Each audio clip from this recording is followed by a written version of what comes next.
Voilà. Bon matin, bon matin. Donc, nous sommes là dimanche 24 décembre. Donc, ça veut dire c'est le dernier 24 de l'année. Aussi, du moins, il n'y en aura pas d'autres. Donc, l'année prochaine, c'est une nouvelle année qui commence, n'est-ce pas? Oui. Voilà. Nous allons lire les Écritures avant de pouvoir continuer.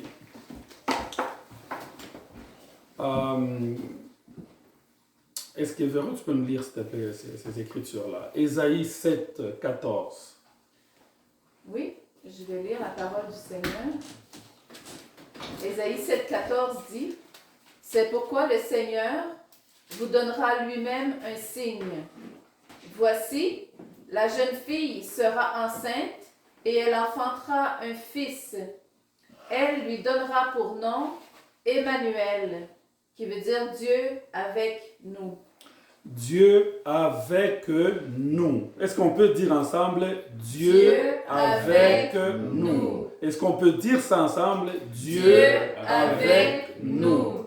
Il n'y a pas une meilleure chose que lorsque Dieu est avec vous. Amen. Donc, tout ce que vous pouvez faire ou que vous pouvez être, mais lorsque Dieu est avec vous, vous êtes victorieuse, vous êtes victorieux. Donc, je vais encore le dire, peu importe comment vous vous sentez, peu importe quelle est votre identité, peu importe que vous soyez en bonne ou en mauvaise santé, peu importe les jugements ou le regard que les gens ont sur vous, mais si vous êtes avec Dieu, donc vous êtes dans une meilleure position dans votre vie et vous n'avez pas à craindre quelque chose. Amen. Cette prophétie a été donnée plusieurs années plus tôt et ça concerne la naissance du Christ. Aujourd'hui, je vais parler d'un sujet qui, des fois, est controversé un peu dans la chrétienté. Il y a des personnes qui estiment, ou des croyants qui pensent qu'on ne peut pas fêter Noël, c'est une fête païenne, vit ses origines. Alors moi, je vais mettre ce point de vue avec des explications bien sûr bibliques qui montrent la victoire que le Seigneur a sur cette fête et la victoire qu'il nous accorde à nous et qui nous donne la liberté de pouvoir célébrer cette fête de Noël. D'abord, premièrement, ce n'est pas la date à laquelle Christ est né, mais c'est une date symbolique. C'est en mémoire, c'est une célébration, c'est une commémoration. C'est comme moi, si vous ne connaissez pas ma date de naissance, on va se dire, bon, finalement, il faut qu'on trouve une date à laquelle on va fêter.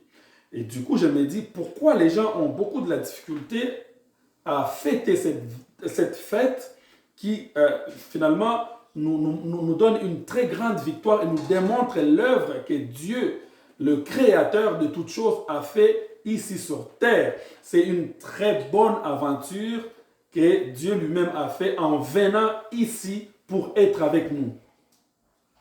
Donc, la première des choses que nous avons besoin de connaître sur cette fête, c'est que la célébration de la naissance, bien sûr, du Christ, c'est une victoire. C'est une victoire sur le mal, c'est une victoire sur les puissances et sur les dominations. Ok? Alors, ça veut dire que Dieu a triomphé du mal en décidant de venir ici sur terre. Dieu a triomphé de Satan et de ses œuvres et de tout ce qui l'accompagne, de toutes ces puissances-là. Il a triomphé. Alors, si nous lisons la Bible dans Colossiens chapitre 2, verset 15, il dit, il a dépouillé les dominations et les a livrées publiquement en spectacle, en triomphant d'elles par la croix. Là, on n'est pas encore vraiment rendu au niveau de la croix, mais on est d'abord au niveau de la naissance. Parce que Noël, c'était une fête à l'époque qui était célébrée dans l'Empire romain à la gloire du dieu Soleil, qui symbolisait aussi la lumière, mais en décidant que cette date soit célébrée pour la naissance du Christ, juste comme une commémoration, donc on vient écraser une divinité qui était assez puissante dans l'Empire romain. Donc c'est Jésus qui vient au-dessus de tout ce qu'il y avait comme gloire qui était accordée à ces dieux soleils-là. Alors c'est une fête qui normalement doit réjouir tous les chrétiens et tous les croyants. Parce que, un, ce n'est pas une date réelle. Deux, c'est un symbole puissant dans l'Empire et dans l'Antiquité qui a été écrasé et que Jésus soit célébré, comme la Bible dit, tout genou fléchit et toute langue confesse que Jésus est Seigneur. Amen. Donc, la première chose que nous devons savoir, c'est que c'est un triomphe. Donc, nous avons triomphé. Et la Bible nous dit, qui a triomphé du monde? Sinon, c'est lui qui croit que Jésus est Seigneur et Jésus est Sauveur. Amen. Donc, si Jésus a triomphé sur le mal, vous et moi, nous avons triomphé. Nous avons la victoire. Parce que Jésus est venu dans ce monde et ces jours-là lui a été dédié pour célébrer sa naissance. N'est-ce pas ça une victoire? La deuxième chose que nous devons savoir, c'est la fête qui nous accorde une très grande lumière. Ok? J'ai quelques passages ici que je vais donner. Alors, la Bible dit ceci. Ça, c'est Jésus lui-même qui parle. Il dit, Jésus leur parlant de nouveau et dit, je suis la lumière du monde. Celui qui me suit ne marchera pas dans le ténèbre, mais il aura la lumière de la vie. Là-dessus, les pharisiens lui dirent, tu rends témoignage de toi-même. Ton témoignage n'est pas vrai. Écoutez, ils étaient assez prétentieux. Non, c'est une célébration de la lumière du monde. Jésus dit, je suis la lumière du monde, celui qui vient à moi ne marchera pas dans les ténèbres. N'oubliez pas que c'était la fête qui était dédiée au Dieu Soleil. Une lumière, une divinité qui symbolisait la lumière, mais une lumière qui ne pouvait sauver personne. Une lumière qui ne pouvait apporter la solution à personne. Malgré que cette lumière était là, mais les gens marchaient toujours dans le ténèbre. Il a fallu cette lumière qui vient éclairer l'intérieur et l'extérieur. Combien de personnes aujourd'hui, vous le voyez, il est bien habillé, vous le voyez, il a l'air flamboyant, il a la gloire, il a tout ce dont il semble avoir besoin. Mais cependant, ces gens-là vivent dans l'obscurité, dans le ténèbre, jour et nuit. Il faut que Jésus vienne dans nos vies. Il faut que Jésus vienne entrer dans nos vies. 1 Jean nous dit ceci, chapitre 2, verset 9 à 10. Il dit, toutefois, c'est aussi un commandement nouveau que je vous écris. Sa nouveauté se vérifie en lui, en vous, car les ténèbres se dissipent et la vraie lumière brille déjà. Celui qui prétend être dans la lumière tout en détestant son frère est encore dans les ténèbres. Et celui qui aime son frère reste dans la lumière et il n'y a en lui rien qui puisse le faire trébucher. Quand Jésus est né, il apporte la lumière en nous. Et cette lumière rayonne en nous et se reflète et envoie le reflet de l'amour de Dieu, de la lumière de Dieu à travers les autres. Donc, et du coup, il n'y a plus la haine. On vit dans l'amour, on ne vit plus dans l'amertume, on ne vit plus dans la colère, on ne vit plus dans l'indifférence. Tout ce qui nous intéresse, c'est l'amour de Dieu. Tout ce qui nous intéresse, c'est d'avancer de l'avant et non reculer et non rester dans les surplaces. et non vivre dans l'angoisse jour et nuit. Parce qu'on est dans la lumière, parce qu'on est éclairé par lui. Donc, la naissance du Christ, on vient écraser une divinité, une puissance, on vient apporter une vraie lumière par rapport à la lumière existante, donc qui était symbolisée par ces dieux soleil. Et Jésus est la lumière du monde. Jésus est la lumière de nos vies. Si tu es dans l'église, si tu prétends croire en Dieu, si tu prétends vivre dans l'amour, dans la relation avec Dieu, et que tu demeures encore dans la haine, dans le mal, dans le péché quelconque qui t'empêche de pouvoir avancer de l'avant, c'est que ta lumière jusque-là est encore ténèbres.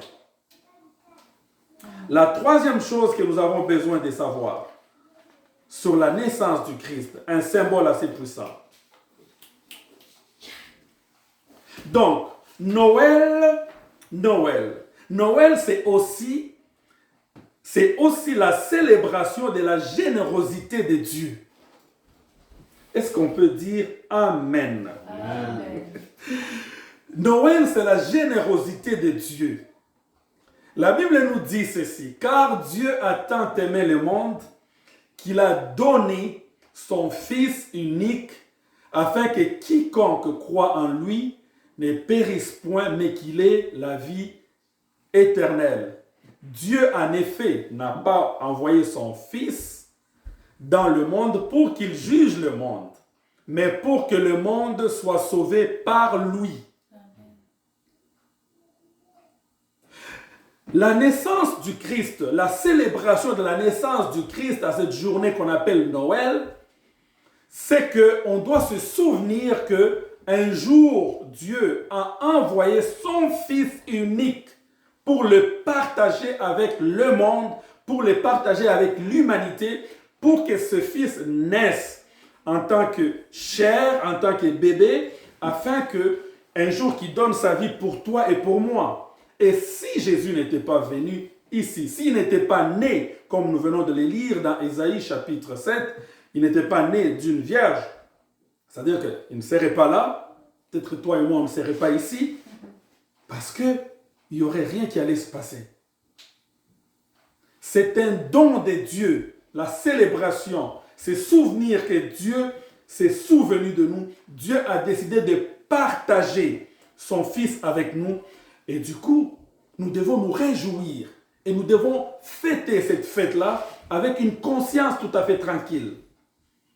Parce qu'il y en a qui fêtent parce qu'il y a des cadeaux, il y en a qui fêtent parce que c'est une journée où mon business va fonctionner et je vais vendre beaucoup de plus en plus. Pour les commerçants, la journée de Noël n'est pas différente avec un Boxing Day. N'est pas différent avec un Black Friday, n'est pas différent avec une journée annoncée d'une promotion quelconque. Mais pour nous, chrétiens et chrétiennes nés de nouveau, nous devons voir les choses différemment. Beaucoup de gens célèbrent Noël tout simplement par habitude. Oh, c'est une journée où on va bien manger. On va manger la dinde, on va manger le poulet, on va manger la chèvre, on va manger le mouton, on va faire toutes sortes de recettes. On va être en famille. Tout ça, ce n'est pas interdit. Mais souvenez-vous que Jésus est venu parce que son Père, c'est le Fils unique. Qui d'entre nous peut avoir le courage de partager son Fils unique avec tous les autres? Qui? Même si tu en avais 5, 6, sacrifier un de tes fils ou une de tes filles, qui peut le faire? Alors que le diable était déjà précipité sur terre. Il s'était déjà rebellé depuis plusieurs siècles et descendu sur terre.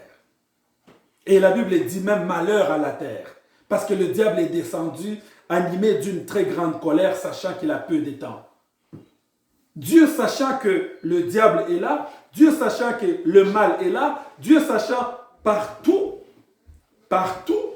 où le processus par lequel son fils va passer, la souffrance par laquelle il va passer, vivre dans un corps avec des gens qui ont une compréhension, avec des humains qui ont une compréhension tordue. Passer juste ces courts moments-là, 30 ans, c'est beaucoup. C'est beaucoup. Mais il a décidé de donner son Fils. Dieu a tant aimé le monde. Et pour nous, non seulement on doit se réjouir, parce que le salut est venu par la naissance du Christ. Parce qu'il faut que Christ naisse en nous pour que nous puissions vivre. Il faut que nous puissions faire vivre Christ en nous. En même temps, chaque jour que nous vivons, parce que Dieu a donné, nous aussi, nous devons aller répandre, nous devons partager cette bonne nouvelle avec les gens qui nous entourent. Combien de fois, toi et moi, au cours de l'année 2023, tu as pu partager l'évangile? Avec qui? Tu as prêché à qui? Tu as partagé à qui cette bonne nouvelle? Christ est né, c'est une bonne nouvelle. Enfin, la célébration justement de cette fête de Noël, nous devons nous rappeler que Dieu est avec nous. Dieu est avec nous. Quand tu passes le moment difficile, sais-tu que Jésus est avec nous? Quand tu te poses des questions, quand tu es malade, quand tu es rejeté, quand tu es malmené, quand tu ne te sens pas bien, est-ce que tu réalises que Jésus est avec toi? Quand tu as des besoins, quand tu as des inquiétudes, quand tu vois les défis qui t'attendent devant toi, sais-tu que Jésus est avec toi? On ne célèbre pas tout simplement la naissance d'un bébé. On ne célèbre pas la naissance d'un bébé juif né dans un mangeoire des animaux. Mais on est en train de célébrer Emmanuel, Dieu avec nous ou Dieu parmi nous. Écoutez, ce n'est pas une petite célébration. Un jour, il y avait une discussion. Et cette discussion portait sur la foi.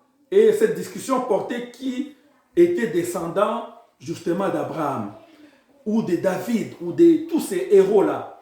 Mais, j'essaie de paraphraser des choses comme ça là. Mais, un jour, pendant cette discussion, Jésus scandalise les pharisiens. Il leur dit, avant que Abraham fût, il dit, je suis. Il dit, je suis. Un jour, Jésus se prépare à partir, à retourner au ciel. Il a dit à ses disciples, il dit, vous aurez beaucoup de tribulations, vous aurez beaucoup de problèmes, beaucoup de défis. Il dit, mais prenez courage, car je suis avec vous tous les jours jusqu'à la fin du temps. Donc, non seulement on doit se souvenir que Jésus est venu sur terre et qu'il a vaincu les principautés, il a dépouillé les dieux soleil et toutes les autres divinités. N'oubliez pas, il y en avait plusieurs divinités, même si aujourd'hui, il peut y en avoir encore d'autres. Jésus est au-dessus de tout nom et de toute puissance, de toute principauté. Retenez ces choses-là, bien-aimés. Retenez ces choses-là aujourd'hui parce que c'est la vie pour vous.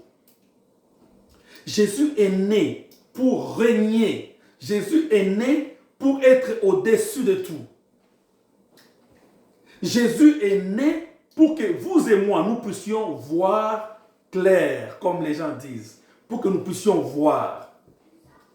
Des fois, quand j'ai lu ma Bible, quand il n'y a pas beaucoup de lumière, je n'arrive pas à voir, c'est beaucoup de la misère. Mais lorsque la lumière est adéquate, et là je peux lire, ça fait du bien, c'est moins stressant. Quand tu as la lumière, quand tu vis dans la lumière de Jésus, tu as moins de stress. Tu relaxes un peu plus. Tu sais que le lendemain est assuré. Tu sais que peu importe les défis, peu importe les responsabilités que tu as, peu importe les combats que tu peux avoir, peu importe les doutes que tu peux avoir, mais tu sais que tu as Jésus, tu as sa lumière il va t'éclairer et tu vas aller dans le bon chemin et tu vas arriver au bon port. On a bien donné des cadeaux, mais la célébration de cette naissance, c'est Dieu qui a donné son Fils. Il a donné avec joie. Il a donné avec joie. J'essaie de m'imaginer une scène là au ciel. Tous les anges, tous les archanges, ils étaient là en train de regarder à travers la fenêtre. La terre tournait. La terre, elle tournait. Elle tournait. Et eux, ils avaient le temps de regarder qu'est-ce qui se passe sur la terre. Les violences. Oh, ils ont appris qu'il y avait des Grecs. Alexandre le Grand, il a saccagé, il a pris toute cette région. Après, les Romains sont arrivés, ils ont commencé à saccager. On regarde en Amérique, l'Amérique est un peu séparée de tous les autres continents. On regarde l'Afrique, l'Afrique est en bas. Et il regarde et il dit qui je vais envoyer. Puis tous les anges regardaient, les archanges, ils regardaient là au ciel. Ils se disaient, moi, écoute, est-ce que c'est moi qu'on va envoyer? Tu as accepté? Puis Jésus dit, non, envoie-moi. Il n'y avait que le Fils unique, c'est Jésus. Et Jésus est venu dans ces tohu-bohu. N'oubliez pas, le premier verset de la Bible, avec ce qui est donné dans Jean, et l'arrivée de Jésus, il y a de parallèles. Il y avait un tohu-bohu sur la terre. Il y avait un désordre. La Bible dit que nous étions tous comme les brebis perdus. Chacun cherchait sa voie. Mais il a plu au Très-Haut d'envoyer son Fils venir mourir pour nous. Il est mort pour toi et Dieu l'a donné volontairement.